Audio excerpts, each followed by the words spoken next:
একটি জাহাজে করে কাঁকড়া নিয়ে যাওয়া হচ্ছিল চায়নাতে।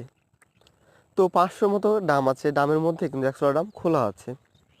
তো জাহাজ একজন জিজ্ঞাসা করলো যে সবগুলো ডাম তো লাগানো আছে, তাহলে এই 100টা ডাম খোলা কেন আছে?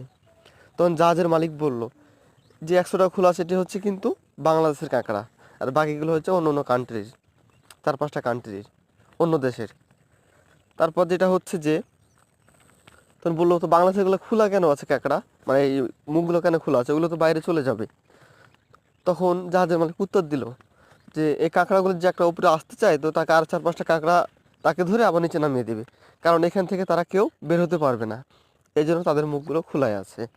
ঠিক সেরকম আমাদের দেশের মানুষ কেউ ভালো কিছু করলে, সামনে আগেলে, সফলতার দিকে আগেলে, মানুষ তার পিছনে লেগে যায়, তাকে নিচে নামাতে কীভাবে নিচে নামাতে হবে ঠিক সেটাই ওরা খুঁজে, যে এইটা করলে তারাকে নিচে নামাতে পারবো।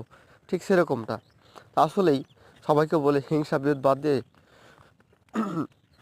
মানুষ যে যা করছে তাকে সহযোগিতা করুন। সহযোগিতা না করতে পারলে নিচে নামার চেষ্টা করবেন না। আর অবশ্যই যদি কথাগুলো ভালো লাগে, উপদেশমূলক কথা, তো অবশ্যই আমার চ্যানেলটি সাবস্ক্রাইব করবেন। আপনাদের দোয়া ভালোবাসায় সামনে এগিয়ে যেতে চাই এবং আপনাদেরকে ভালোবাসা দেবেন ইনশাল্লাহ। আসসালামু আলাইকুম।